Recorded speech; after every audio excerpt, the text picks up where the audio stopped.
Now, we've all probably heard the term gaslighting, but did you know that there were three hidden forms of gaslighting that often go under the radar in relationships?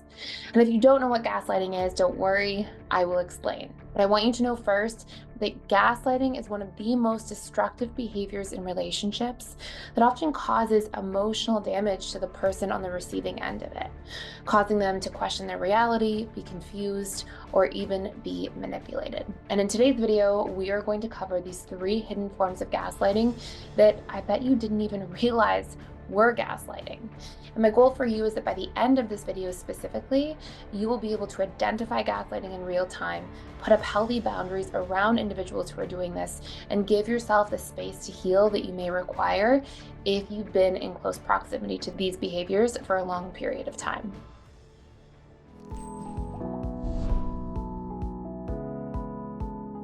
So we often know the overt forms of gaslighting. Most people are quite familiar with these concepts or ideas. And we sort of think of the overt forms of gaslighting as things like scapegoating, right? Somebody, you know that your reality is correct, you know your experience is right, but you're being made to question it. You're being told, oh, you should go see somebody, you should seek help. You're remembering things wrong. What's wrong with you? And there's this lack of accountability that's taking place in the person doing the gaslighting, and this sort of subconscious attempt to push that accountability onto you and to avoid any sort of feelings of shame or responsibility for that person's part in the argument. And often this is really common with gaslighting and what somebody gaslighting is doing. But there are other forms of gaslighting. They're often these sort of like hidden beneath the surface type of forms. And our first one that goes unnoticed the vast majority of the time is what I like to call creating defects. And this form of gaslighting is used as an overall subconscious strategy, often by a narcissistic person, to literally manipulate your reality and how you think you should be showing up. So this is a subconscious strategy, not just used to deflect blame and scapegoat and avoid having to take responsibility for something that they said or did, but actually to try to manipulate your behavior in a relationship. And it's something really important to recognize. So an example of this could be if somebody in a relationship is trying to increase the amount of intimacy that exists in a relationship rather than seeing one partner as having a different set of needs.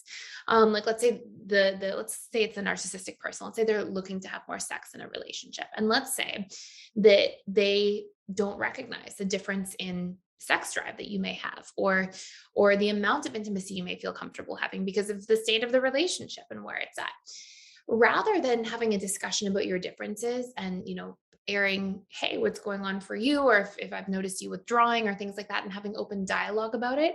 Instead, it's like you have a problem with your sex drive. Your sex drive is too low. Another example of this could be with emotions, like, oh, you are way too emotional. You have emotions all the time that nobody else is like this. There's something wrong with you. And it's this idea of creating defects in your perception of your own reality as a subconscious strategy, or at times even conscious strategy when we're talking about more narcissistic individuals, to manipulate your behavior.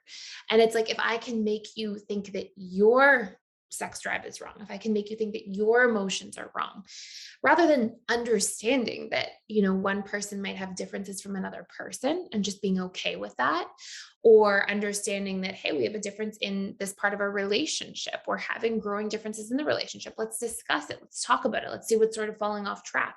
Rather than just respecting differences and discussing compromises, this person tries to make you and your reality wrong or defective so that they can force you to think that you should be changing your behavior in order to normalize who you are.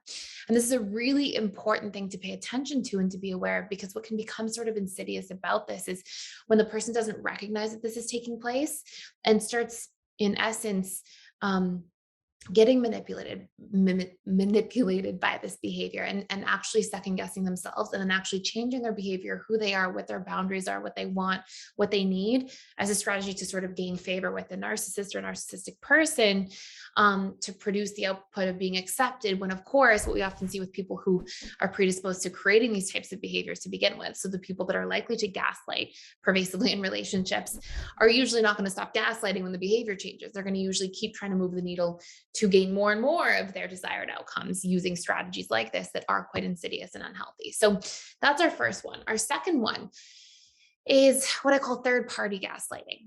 And this goes hand in hand with triangulation. But there's this concept or idea of using external people's comments, and I put this in air quotes for a reason, to make you doubt yourself. And so, we often look at triangulation as bringing sort of this like third party into the relationship and referencing them or actively bringing them into the relationship in some form to try to manipulate the person that the narcissistic individual is in a relationship with. And that's sort of a behavioral thing that's happening.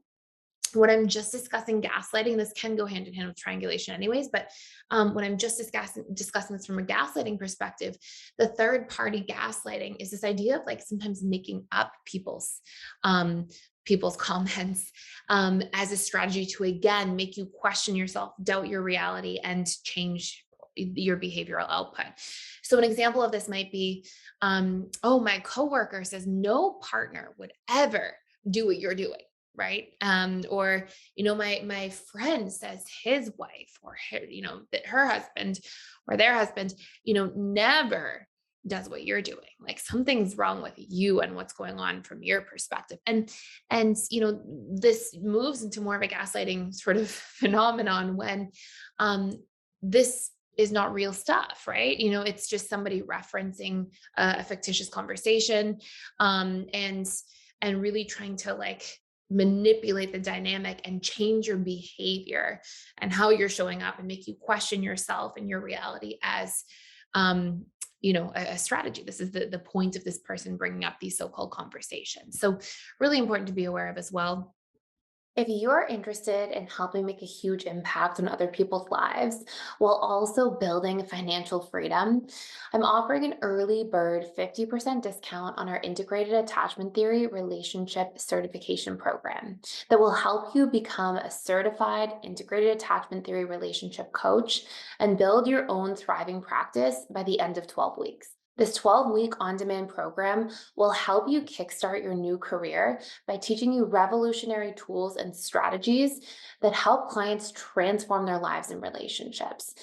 Build your own coaching practice and set yourself up for a waitlist of clients and financial success. Even if you have no coaching experience, this program will give you very in-depth tools, resources, and confidence to get started in a matter of weeks. And you can learn more information by clicking the link down below. And then last but not least, we have this silent gaslight. And this is yet again just another strategy that the narcissistic individual will often use in a relationship to specifically make you question yourself, question your reality, doubt what's going on for you. And if you're okay, and make you walk on eggshells, try to change your behavior. And this is intentional and consciously oriented stonewalling as a strategy to punish you for your behaviors that are wrong, right? And again, all of these are in air quotes for the purpose of recognizing that this may be wrong for the narcissistic person who has a very difficult time with empathy and a very difficult time seeing somebody else outside of their reality, right? And so they sort of see through this lens of assuming that everybody's almost a character in their story. And as a result of that, we see these dynamics that can be really, really challenging where, if I just think you're a character in my story, if your behavior isn't the way my mind and story thinks your behavior should be, there's something wrong with you. And I may, as a narcissistic person without empathy, actually believe that, right? That may be what I believe about the situation, is that you should be behaving the way that I expect you to behave at all times. And if you're not, then there's something wrong with you. So now I have to do something to manipulate those circumstances and change it. And again, these are all extremely damaging things long-term to relationships, not just to the quality of connection between two parties, but also to the individual on the receiving end of these things, who usually as a byproduct, because the subconscious mind gets conditioned through repetition, will accidentally over time repetitively end up questioning themselves and in essence start gaslighting themselves as a result. And so I will do a follow-up video about, are we gaslighting ourselves, how to sort of pay attention, recognize, notice, warning signs to pay attention to. And if you want to learn more about this or do a deeper dive, I have an entire course that's very in-depth, all about how to overcome narcissistic abuse. by specifically targeting the subconscious mind's imprints, pain points, core wounds, dealing with complex grief, and re-regulating our nervous system. So we go into a lot of these different things. You can check it out for free for 7 days using the link in the description box below. And I will follow up with some more content about this. I hope you enjoyed this video today and it was helpful. Thank you so much for watching and being here. Please like, share, and subscribe, and I will see you in the next video.